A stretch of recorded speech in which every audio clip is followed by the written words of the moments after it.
स्वीकार करो महाराज, तव चरणन मम वंदना।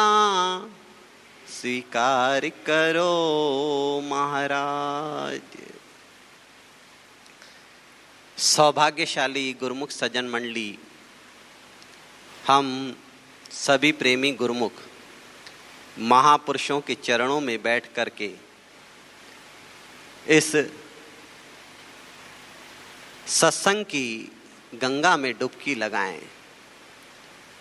उसके पूर्व सन्मुख विराजमान श्री परमहंस महाराज जी के दिव्य सुंदर स्वरूपों की ओर अपना ध्यान लगाते हुए एक बार मिलकर के बोलेंगे, बोलो जयकारा बोल मेरे श्री गुरु महाराज की जय।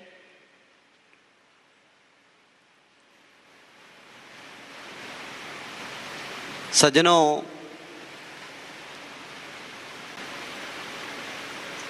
महापुरुष संसार में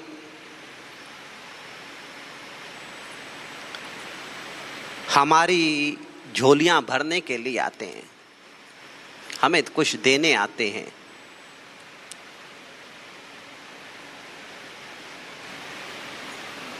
भगवान श्री कृष्ण 18वें अध्याय में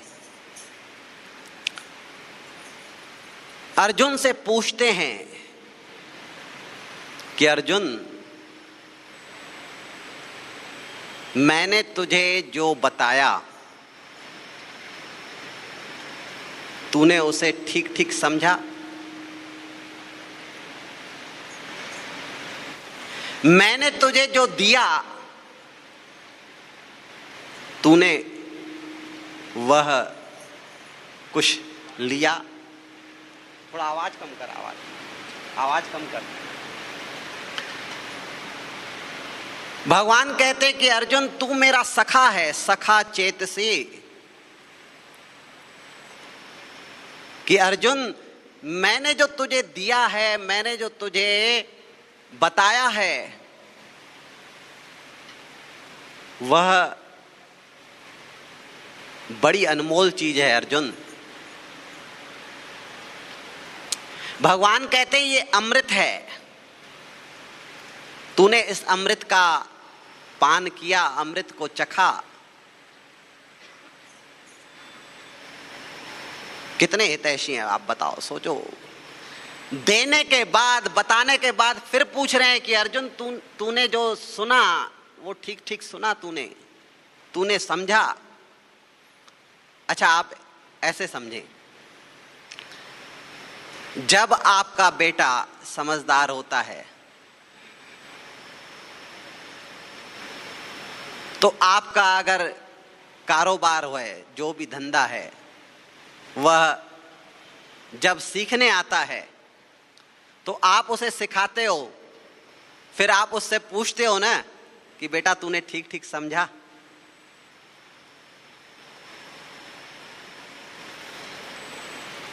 कि कहते हो समझते नहीं? कितने प्रेम से पूछते हैं अपने बेटे से। वैसे ही महापुरुष, देखो भगवान श्री कृष्ण पूछ रहे हैं कि अर्जुन तूने ठीक ठीक समझा? मैंने जो तुझे अमृत पिलाया, तूने अमृत पिया? आहा, क्या बात है सज्जनों। बस हमारे श्री सद्गुरुदेव महाराज जी भी हमसे यही बार बार क्यों कह रहे हैं? हम जितने सत्संग सुनते हैं वहां पे जाकर के एक बात कहते हैं, 5 नियम पालन करो, 5 नियम पालन करो, बार बार।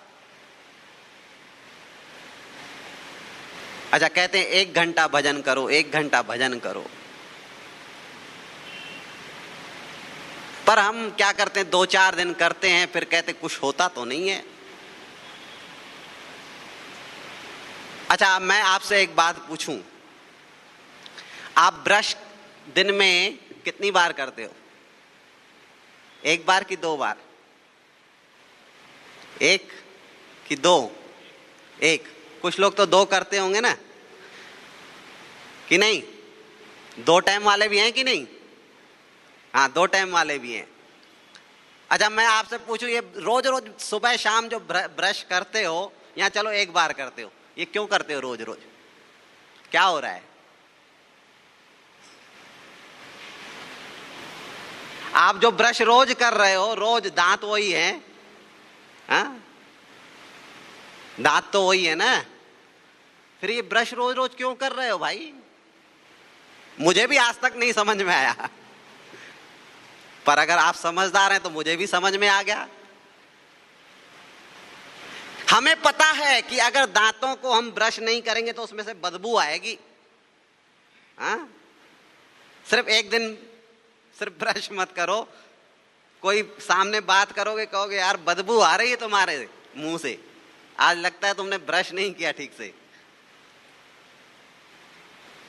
हा, वाह। ऐसे ही महापुरुष कहते हैं, नित्य का सत्संग जो नहीं सुनता या नित्य सिमरण नहीं करता, उसके मन से बदबू नहीं आएगी, उसका मन इन विषय विकारों में खराब नहीं होता।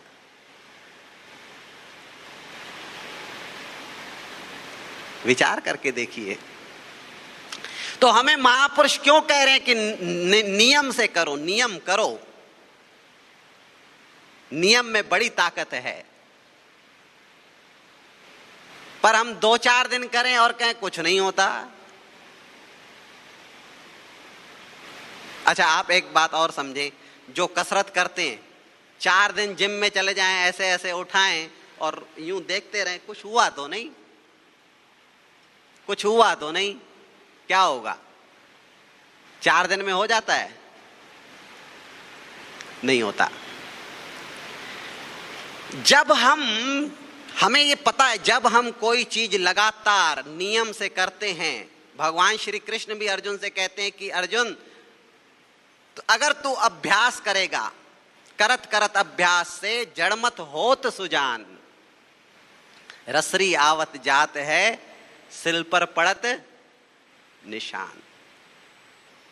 आपको बात बता दूं, आपके अंदर जो शक्ति है, एक पानी की बूंद में भी इतनी शक्ति है कि अगर वो लगातार पत्थर पे गिरे तो पत्थर में भी सुराख कर देती है। हम बहुत जगह गए, एक जगह गए सहस्त्रधारा मंडला में, वहां देखा एक पत्थर था और बीच में बकायदा सुराख, बीच में। ऐसा सुराख कोई कर नहीं सकता, लेकिन पानी की गजब की शक्ति। तो पानी की एक बूंद में उतनी ताकत होती है कि नीचे लगातार गिरती रहे तो पत्थर में सुराख कर देती है। तो क्या आपकी शक्ति, निरंतर भजन अभ्यास करोगे तो क्या सफलताएं नहीं मिल सकती? क्या बिल्कुल मिल सकती है।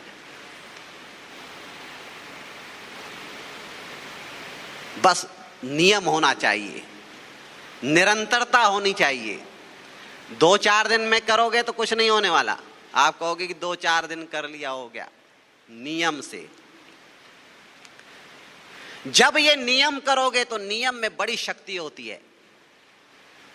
जो महापुरुष हमें देना चाहते हैं, हम वो चीज समझते नहीं हैं। लेकिन नियम से क्या होता है, एक बार एक भक्त था, वह एक बार एक महात्मा जी के सत्संग में गया। महात्मा जी ने देखा कि पहली बार आया है, तो महात्मा जी ने कहा, भगत जी नियम से सत्संग में आया करो। तो कहने लगा, महाराज मेरे पास समय नहीं है। अच्छा, यही बात हर कोई हमसे भी कहता है, महात्मा जी समय नहीं है। पर एक बात पूछूं, जो कहता है ना समय नहीं है, हम भी उनसे कहते हैं, हाँ भाई बिल्कुल तुम्हारे पास समय नहीं है, थोड़ा ही समय रह गया तुम्हारे पास, जो करना है कर लो। पर मुझे ये बात नहीं समझ में आती, जिन लोगों ने जीवन में सफलताएं प्राप्त की, जिन लोगों ने जीवन में भजन किया, जिन लोगों ने जीवन में भक्ति की, उनको भी भगवान ने 24 घंटे दिए। और जिन लोगों के पास काम ज्यादा है, हाँ फिर भी सफलता नहीं है, फिर भी रोते रहते हैं, समय नहीं है, समय नहीं है। उनको भी भगवान ने 24 घंटे दिए। और मुझे तो लगता है इनको 26 घंटे भी भगवान दे देता, 28 घंटे भी देता तो कुछ नहीं कर पाते। जो इंसान कहता है समय नहीं है, उसका जीवन जो है वो ठीक से नहीं चल रहा। अभी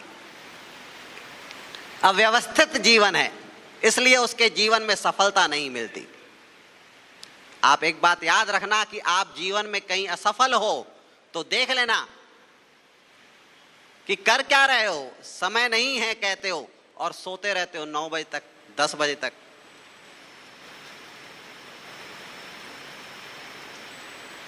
नौ बजे तक के सोना, उसका जीवन दिनचर्या उसकी बता रही है कि ये जीवन में आदमी असफल रहेगा, सफल नहीं हो पाएगा, भली बाप का धन हो उसके पास, लेकिन खुद का कुछ सफलता प्राप्त नहीं कर पाएगा, क्योंकि उठता ही 9 बजे है। उसकी दिनचर्या बताती है। तो महापुरुष कहते हैं समय तो भगवान ने सबको एक जैसा दिया। कुछ लोग कहते हैं समय है इतने काम करते हुए संसार के, और कुछ लोग कहते हैं समय नहीं है। किसी ने सुंदर कहा है, आहा, क्या लोग थे जिन्होंने जिंदगी छोड़ दी बंदगी के लिए, और एक हम हैं जिन्होंने बंदगी छोड़ दी जिंदगी के लिए। अब आप विचार कीजिए, तो वो भक्त भी कहने लगा, महाराज जी मेरे पास समय नहीं है इसलिए नहीं आ पाता। तो महापुरुषों ने कहा, भाई ठीक है तेरे पास समय नहीं है, पर कुछ तो नियम बांध ले जो तुझे अच्छा लगे। हम भी यही कहते हैं, जो सत्संग में नहीं आते हम भी उनसे ये कहते हैं, भाई अच्छा सत्संग में नहीं आ पाते, चलो दरबार मत्था टेक कर जाया करो, नियम बांध लो। एक भक्त्यानी बहन जी के पास आई, कहने लगी, बहन जी मेरा लड़का जो है दरबार आता ही नहीं है, कितना भी हम कहते हैं कि जाओ मत्था टेक करके आओ, पर आता नहीं, क्या करें। तो बहन जी ने कहा, एक काम किया करो, किसी न किसी बहाने उसे खाना दे दिया करो, जा बेटा खाना पहुंचाते हुए जा दरबार, हाँ फल ये चीज पहुंचाते हुए जा दरबार। ये पता है ये नियम क्यों रखे गए। हम भी जब छोटे थे, हमको याद है हमारी माता, पास में ही गुरुद्वारा था, तो हमारी माता जी कहती थी, ये पानी मटके में डाल क्या, अब वहां पानी नहीं आता नल में क्या, तो हमको करमंडल देती थी जी, कहती थी पानी मटके में डाल क्या, क्या होगा, बोले तू पास हो जाएगा। ये संस्कार होते। तो नियम बनाना क्यों जरूरी है। तो बहन जी ने उससे कहा कि कुछ ना कुछ चीज दे करके भेजा कर, और धीरे धीरे वो जब नियम उसका बना तो समझ में आती है, विवेक खुलता है नियम बनने से। तो छोटे से नियम से विवेक खुला कि दरबार मत्था टेकने जाना चाहिए। ऐसे ही दरबार मत्था टेकते टेकते ये विवेक आता है कि सत्संग सुनना चाहिए। सत्संग सुनते सुनते ये विवेक आता है कि सिमरण करना चाहिए। तो उस भगत से महात्मा जी ने पूछा कि भाई तू बता, तू क्या नियम रखना चाहता है। उसने कहा, महाराज मेरे घर के सामने एक कुम्हार है, मैं उसका मुंह देख करके खाना खाऊंगा, भोजन खाऊंगा, नहीं तो नहीं खाऊंगा। मैं ये नियम पालन करूंगा, आपको वचन देता हूं। महात्मा जी ने कहा, ठीक है, जो तू वचन देता है ठीक है। देखो महापुरुषों को वचन दिया हुआ भी, और महापुरुषों का आशीर्वाद कभी भी खाली नहीं जाता। अब वो जो भक्त था, रोज जब भी अपने दुकान जाता तो रोज सामने घर में कुम्हार को देखता, उसका दर्शन करता, फटाफट खाना खाता, फटाफट दुकान जाता। डेली का ये नियम। एक दिन की बात है, सवेरे सवेरे की बात है, वो उसने कुम्हार को देखा तो दिखाई नहीं दिया। अब उसने सोचा कि दुकान पे भी जल्दी जाना है, ये दिखाई नहीं दे रहा, करूं क्या। जाकर के सीधा घर में ही घुस गया। पूछा, भाई कुम्हार कहाँ है। तो उसकी पत्नी ने कहा, आज कुम्हार तो जल्दी चला गया मिट्टी लेने, सीजन है। सोचने लगा अच्छा, वो तुरंत दौड़ा कि कुछ भी हो जाए मुझे इसका दर्शन करके बाद में ही जाना है। तुरंत दौड़ा, किस तरफ गया है पता चला कि इस तरफ गया है, जंगल की तरफ मिट्टी लेने। जब मिट्टी कुम्हार खोद रहा था तो खोदते खोदते उसे उस दिन अशरफियों की थैली मिल गई, सोने के अशरफियों की थैली मिल गई। अब ये जब वहां पहुंचा तो उसको गड्ढे में ही देखा दूर से, और दूर से देखते ही बोला कि हो गया, देख लिया देख लिया देख लिया, जाने लगा। अब कुमार ने सोचा कि इसने देख लिया, जाके दूसरों को बताएगा, बेकार में और ज्यादा हिस्से होंगे। सो दौड़ा उसके पास, कहने लगा रुक जाओ सेठ जी रुक जाओ।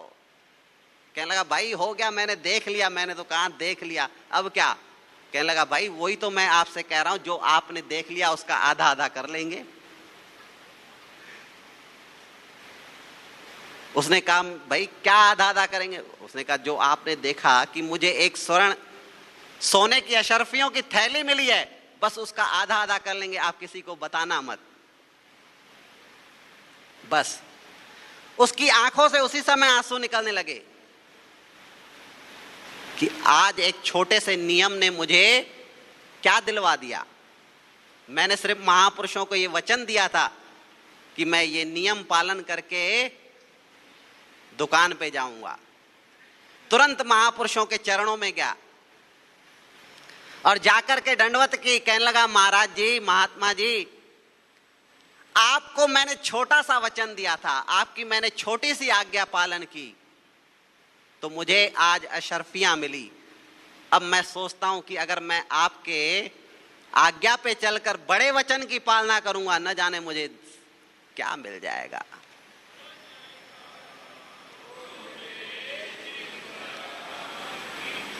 उस दिन हमने एक भजन गाया था ना, क्या से क्या हो गए देखते देखते, कल जिनकी मुकद्दर में कुछ भी न था बादशाह हो गए। वो कैसे हो गए?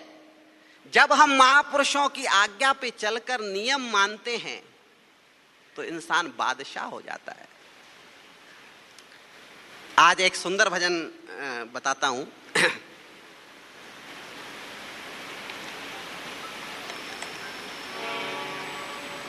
उनकी करुणा में कोई कमी है नहीं, उनकी करुणा में कोई कमी है नहीं, पात्रता में हमारे कमी रह गई, पात्रता में हमारे कमी रह गई। उनकी करुणा में कोई कमी है नहीं, उनकी करुणा में कोई, पात्रता में हमारी कमी रह गई, पात्रता में। उनकी ममता में कोई कमी है नहीं, उनकी ममता में कोई, पुत्रता में हमारी कमी रह गई, पुत्रता में। उनकी करुणा में कोई कमी नहीं।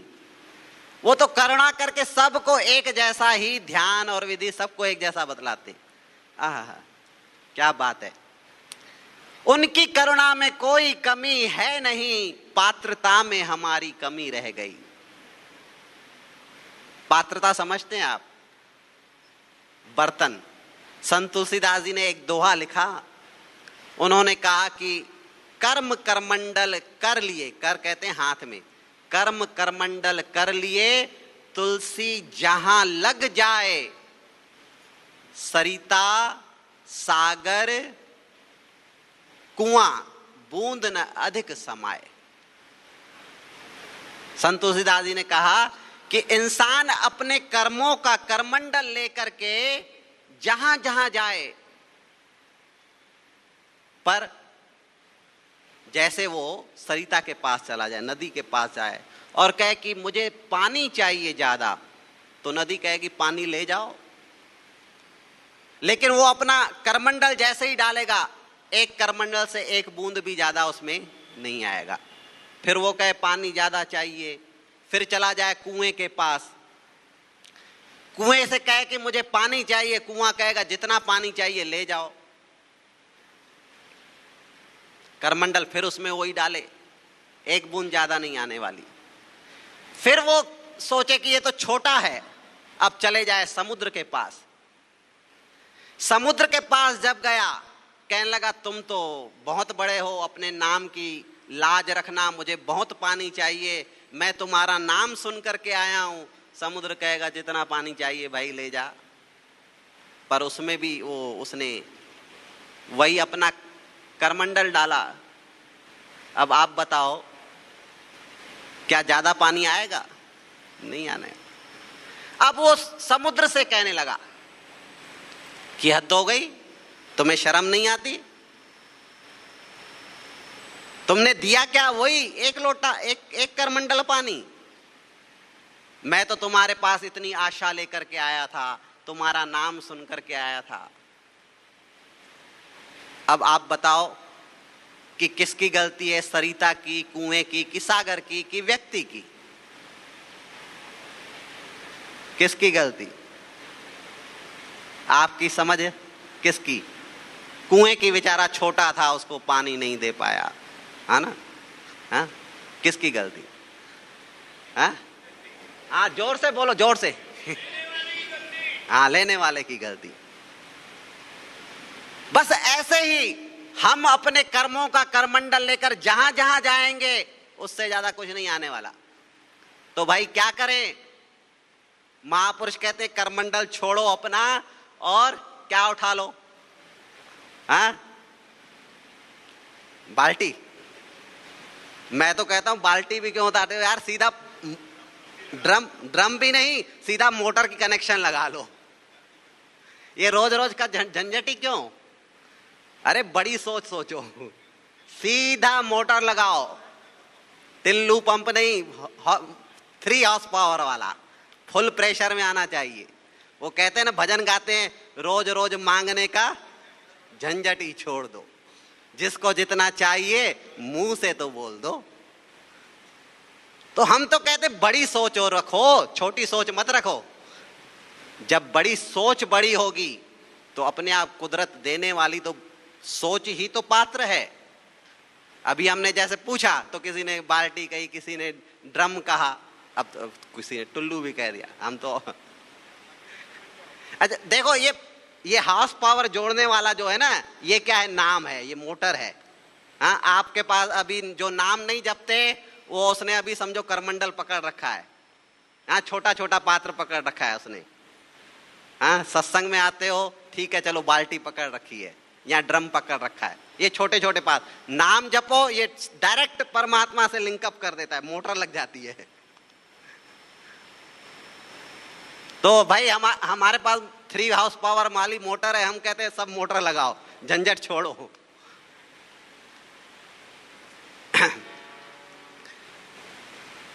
उनकी ममता में कोई कमी है नहीं, उनकी ममता में कोई, पुत्रता में हमारी कमी रह गई, पुत्रता में।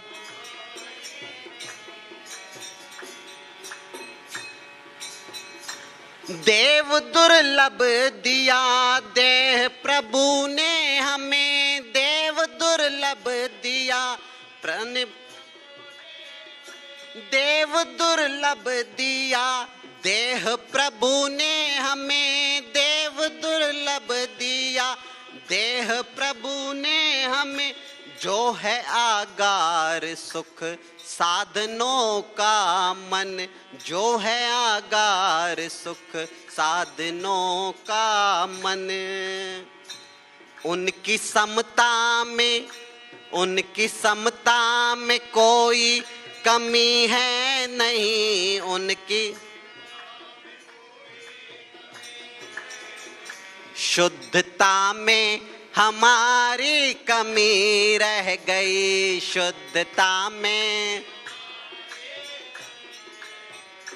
उनकी करुणा में कोई कमी है नहीं, उनकी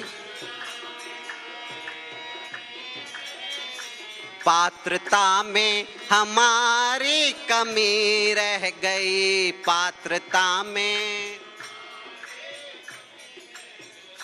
अच्छा, आप ये मानते हो कि आपको ये देव दुर्लभ प्रभु ने दिया है तन? मानते हो? मानते हो कि नहीं मानते हो? पक्का? अच्छा, चलो अब एक प्रश्न और पूछ लूं। मान लो वो कहानी सुनते हैं ना, अल्लाउद्दीन का चिराग घिसते हैं, है ना? अल्लाउद्दीन का चिराग मान लो आपको मिल जाए किसी दिन, और उसमें से क्या प्रकट होता है? जिन्न। हाँ, अब मान लो ऐसे ही वो जिन्न प्रकट हो जाए,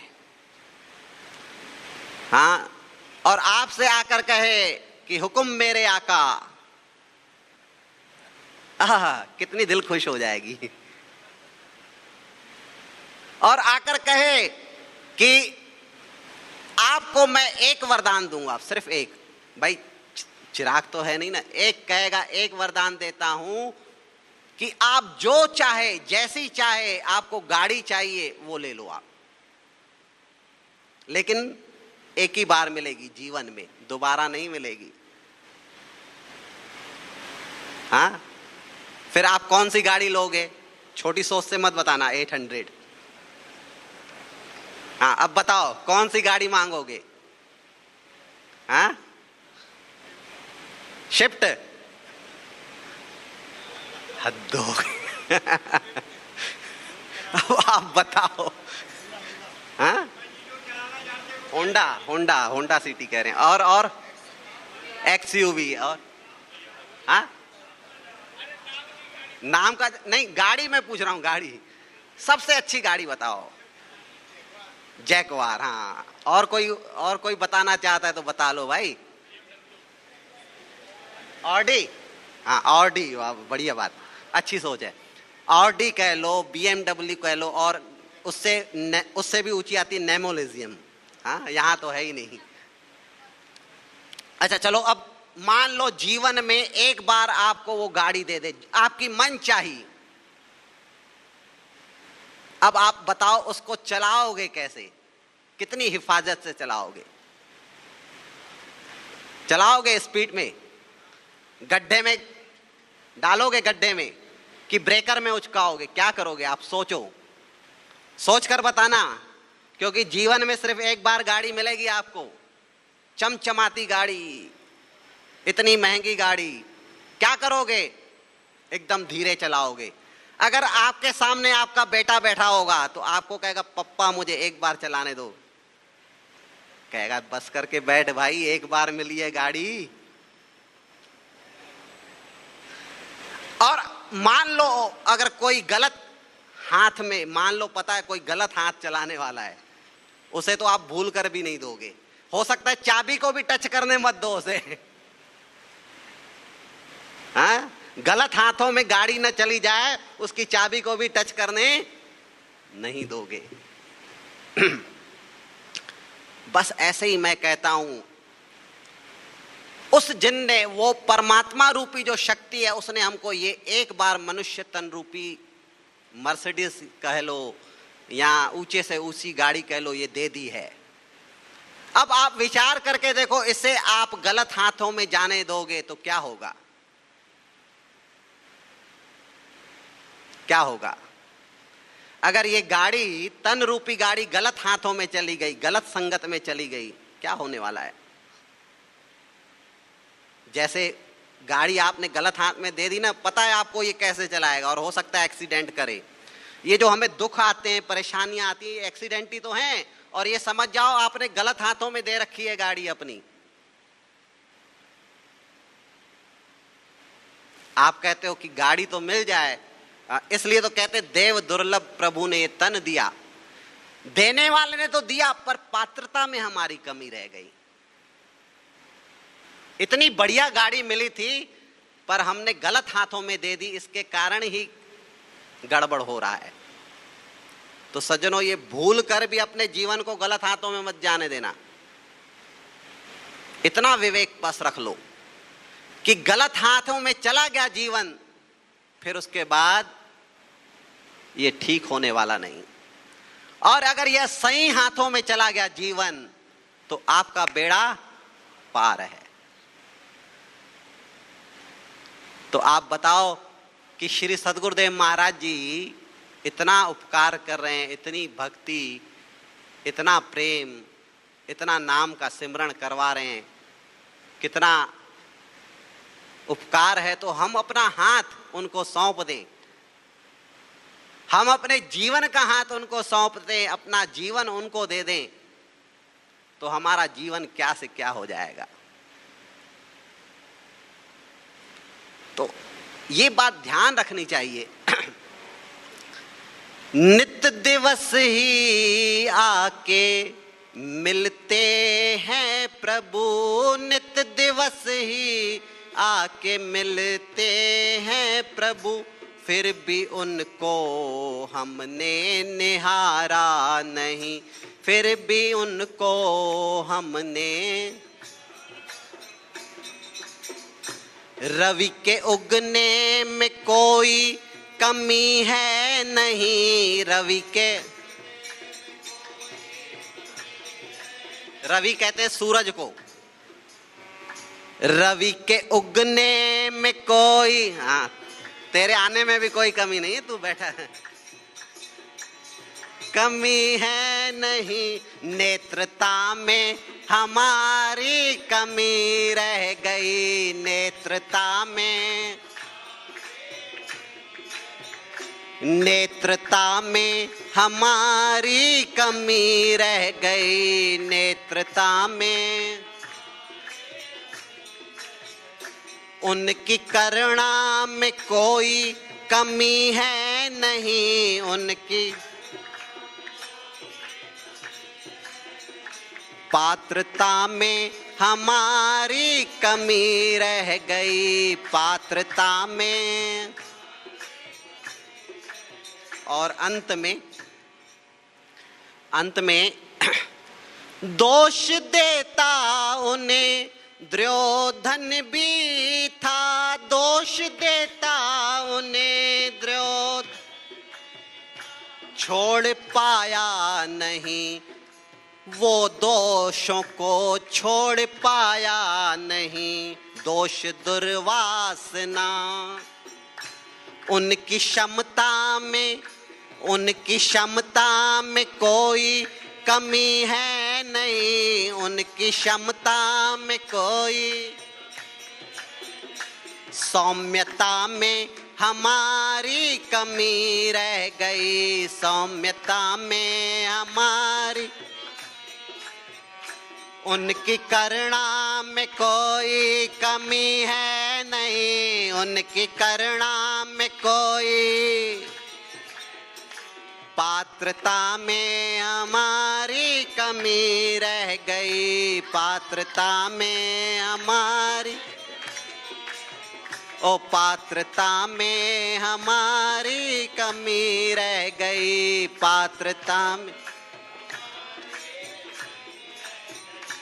इसलिए भाई हमें अपना पात्र बड़ा करना चाहिए। मैं तो कहता हूं पात्र वात्र छोड़ो, सीधा सीधा बड़ा पंप लगा लो। हाँ, सीधा बड़ा पंप होगा तो डायरेक्ट सब सुख, शांति, आनंद सब कुछ आना शुरू हो जाएगा।